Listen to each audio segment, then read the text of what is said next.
Hello guys, welcome. कैसे हैं बच्चे?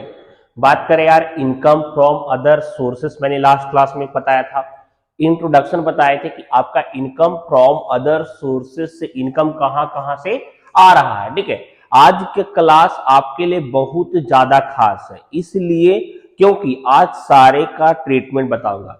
जैसे जो इनकम अदर सोर्सेस से रिलेटेड है उनमें कितना अमाउंट टैक्सेबल होगा, कौन सा टैक्सेबल नहीं होगा, यह सारा मैं आज के क्लास में बताऊंगा। तो इंपॉर्टेंट है और प्रॉपर नोट एकदम राइट डाउन कीजिए। जैसे मैं नोट लिखूंगा आप भी वैसे एकदम नोट डाउन कीजिएगा। ठीक है, चलिए ध्यान दीजिए, बनाते हैं।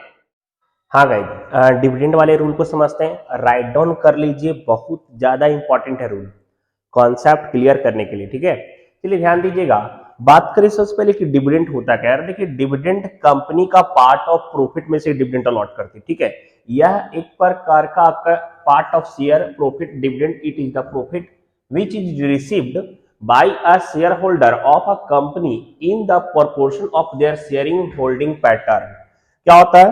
प्रॉफिट से ही डिविडेंड अलॉट किया जाता है। पार्ट ऑफ प्रॉफिट से डिविडेंड, अगर प्रॉफिट कंपनी का होता है तो कंपनी डिविडेंड अलॉट करती है। ठीक है, लेकिन शेयर होल्डर को उनके होल्डिंग पे, जितना उन्होंने शेयर होल्ड करा है उस पे उनको डिविडेंड अलॉट किया जाता है। ठीक है, अब यहां पे डिविडेंड तीन तरीके के कंपनी के द्वारा आपको मिलता है। पहला डोमेस्टिक कंपनी, भाई भारत में डोमेस्टिक कंपनी हमारी अपनी कंट्री की कंपनी है। और dividend by union trust of India, यह एक आपका इंडियन भी हो सकता है, फॉरेन भी हो सकता है, यूटीआई आपका। ठीक है, dividend by a foreign company के द्वारा। अब actual dividend received from domestic company is exempt. अगर आप डोमेस्टिक कंपनी के द्वारा कोई डिविडेंड रिसीव्ड कर रहे हो, अगर आप डोमेस्टिक कंपनी के द्वारा कोई डिविडेंड रिसीव्ड कर रहे हो तो वह आपका एग्जेम्प्ट होता है। कहां तक एग्जेम्प्ट होता है? आपको 10 लाख तक। अगर आप शेयर होल्डर हो, आपने डोमेस्टिक कंपनी से डिविडेंड लिया तो 10 लाख तक का टैक्स फ्री, भाई माफ हो जाएगा, टैक्स का टैक्स नहीं देना है। ठीक है, अब अगर यहां पे क्या है, in case of exceeds 10 lakh it is taxable in the hand of share holder. अगर आपका 10 लाख से ऊपर एक्सीड्स करता है, अगर आप 10 लाख से ज्यादा अगर आपको डिविडेंड मिल रहा है तब शेयर होल्डर को वहां पे टैक्स देना पड़ेगा। कितना वो बताऊंगा, वेट कर लीजिए थोड़ा। लेकिन under section 115 BBDA however company declare dividend has to pay corporate dividend tax under section 115 at the rate 20.358%। देखिए क्या होता है कि जब जो भी कंपनी, डोमेस्टिक कंपनी डिविडेंड को डिक्लेयर करती है, डिविडेंड को डिक्लेयर करती है तो कंपनी को कॉर्पोरेट टैक्स पेड आउट करना पड़ता है। जितना डिविडेंड वह अलॉट की ना उतना पे उनको कॉर्पोरेट टैक्स पेड आउट करना पड़ता है। रेट क्या है? 20.358। ठीक है, लेकिन अगर यहां शेयर होल्डर को नहीं, 10 लाख तक का डिविडेंड पे शेयर होल्डर को कोई टैक्स नहीं देना, टैक्स माफ है। लेकिन कंपनी को, जो कंपनी डिविडेंड अलॉट कर रही है उनको कॉर्पोरेट डिविडेंड टैक्स पेड करना पड़ता है। जितना का डिविडेंड उन्होंने अलॉट करा 20.358% उनको टैक्स क्लियर करना पड़ेगा। आगे कह रहा है tax on dividend cover under section 115 BBDA. यह एक अंडर सेक्शन 115 बीबीडीए है। In case of a resident individual, resident UHUF, resident firm, resident non domestic company in excess of ₹10 lakh is chargeable to tax. अगर इन सब में अगर मतलब मिलता है डिविडेंड तो वह टैक्स उस पर चार्ज किया जाएगा 10% और सरचार्ज 3% आपका। 10 लाख से अगर ज्यादा हो रहा है तब 10% और ये 3% सर्च से ये क्या होता है समझिए, ये भी एक प्रकार का टैक्स का प्रकार है। एडिशनल सर्विसेज के लिए कुछ एक्स्ट्रा बेनिफिट मिल गया तो उसके लिए आपको 3% से आपके क्वेश्चन में गिवन रहेगा। आगे कह रहा है actual dividend received by a non domestic company, भाई डोमेस्टिक नहीं है, भारतीय कंपनी ने, नॉन डोमेस्टिक कंपनी है, is taxable in the hand of share holder. अगर आपने किसी नॉन डोमेस्टिक कंपनी से डिविडेंड लिया है, आप शेयर होल्डर हो तो आपको टैक्स देना पड़ेगा। क्लियर? आगे dividend paid by Indian company is deemed to accrue और अराइज इन इंडिया। देखिए क्या होता है, अगर डिविडेंड कोई इंडियन कंपनी के द्वारा पेड किया जा रहा है तो वह मतलब इंडियन कंपनी के द्वारा आप कहीं भी रिसीव कर रहे हो कोई डिविडेंड, तो वह आपका इंडियन डोमेस्टिक डिविडेंड ही माना जाएगा, वह डोमेस्टिक ही माना जाएगा। अगर डिविडेंड किसी इंडियन कंपनी के द्वारा मिल रहा है, आप कहीं भी रेसिडेंट कर रहे हो, अगर आप इंडियन कंपनी के द्वारा डिविडेंड मिल रहा है आपको, तो वह डोमेस्टिक डिविडेंड ही माना जाएगा। क्लियर?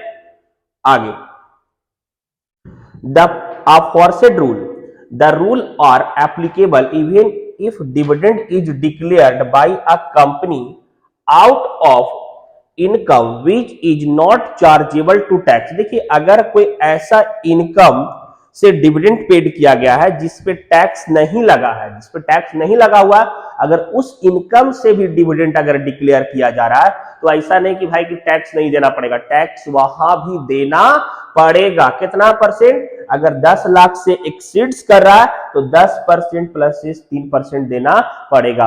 ऑल अराउंड हम लोग यह समझेंगे कि अगर शेयर होल्डर को 10 लाख से ज्यादा का डिविडेंड मिलता है तो उस पे उसको टैक्स बेयर करना पड़ेगा। डोमेस्टिक कंपनी के लिए, अगर नॉन डोमेस्टिक है तो फिर जो मिला उस पर टैक्स देना पड़ेगा। क्लियर? राइट डाउन कर लिए। चलिए आगे चलते, आगे का रूल भी ध्यान दीजिएगा।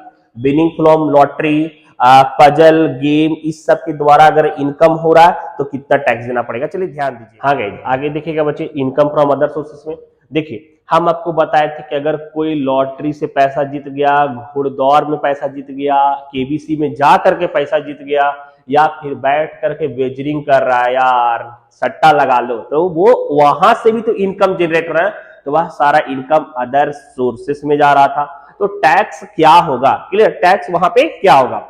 देखिए बात करें treatment of winning of lottery, puzzle, horse race, card game, कुछ भी अगर कर रहा है, भले रमी खेल के काहे नहीं जीत जाता यार, यहाँ पे charge income tax 30% flat rate plus 3% cess अगर अप्लीकेबल होगा तो। क्लियर? और यहाँ पे एक्सपेंस डिडक्टेबल नहीं होगा। अब जैसे समझाते हैं, देखिए अगर मान के चलते हैं कि कोई बंदा लॉटरी का टिकट खरीदा और लॉटरी से वह 1 लाख जीत गया, तो ऐसा नहीं बोला कि लॉटरी हम देखो 10,000 का लॉटरी खरीदे थे ना भाई, तो मेरा इन्वेस्टमेंट होगा तो माइनस कर दो, ऐसा नहीं होगा।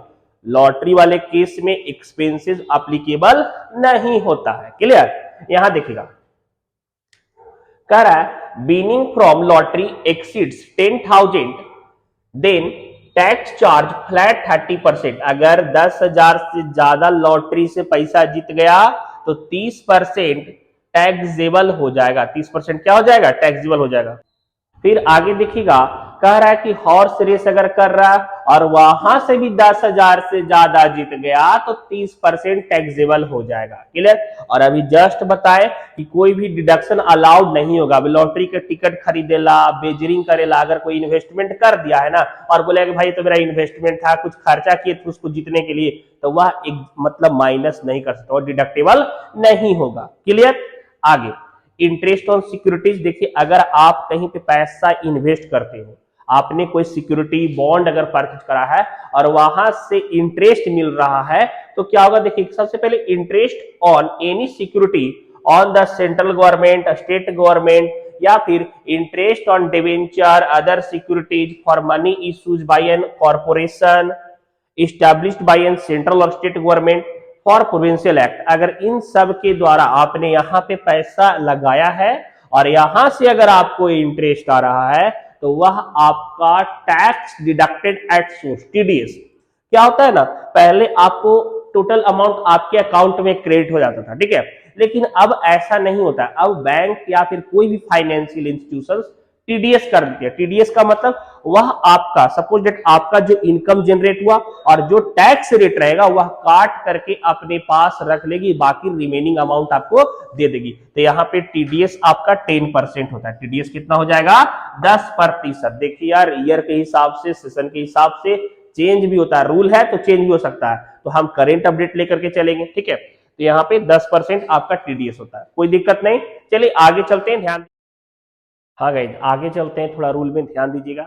बात करें यार कि बहुत सारे लोग का यार इनकम जनरेट तो फ्यूचर में करना ही करना है, तो यह जान लीजिए कि हम कहां कहां अपने पैसे को इन्वेस्ट कर देंगे और जहां से हमें टैक्स नहीं लगेगा। क्लियर? यह आपके स्टेटमेंट्स में दिए हुए होते हैं इनकम फ्रॉम अदर सोर्सेस में, तो आपके लिए यह चैप्टर में जानना जरूरी है। साथ साथ इसका यूज आपके लाइफ में भी होगा। जब जब इनकम जनरेट कर रहे हो यार, पैसा ऐसा जगह डिपॉजिट करो जहां पे टैक्स नहीं देना पड़े। यह लोग टैक्स बचाने के लिए भी करते हैं, ठीक है। तो देखिए सबसे पहले बात करें, अगर आप नेशनल डिफेंस गोल्ड बॉन्ड्स में पैसा लगाते हो, स्पेशल बेरर बॉन्ड में पैसा लगाते हो, ट्रेजरी सेविंग डिपॉजिट सर्टिफिकेट में पैसा लगाते हो, पोस्ट ऑफिस में अगर अकाउंट खुलवाते हो, तो यार सिंगल पे इंटरेस्ट आपका 3500 तक एग्जम्प्ट रहेगा, ज्वाइंट अकाउंट है तो 7000 तक एग्जम्प्ट रहेगा। नेशनल प्लान सर्टिफिकेट पे पैसा लगा दो तो आपको टैक्स नहीं लगने वाला है।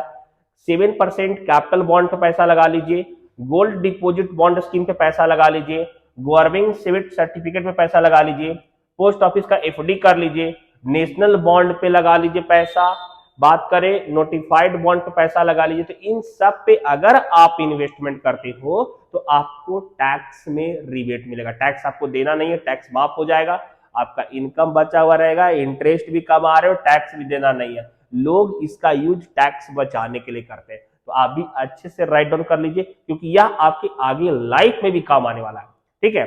अब देखिए कि कुछ कुछ ऐसे इनकम हो जाते हैं जो विदाउट कंसिडरेशन, क्या होता है, अगर हम आज के टाइम पे बिना काम के कोई बंदा पैसा नहीं दे सकता, इम्पॉसिबल है।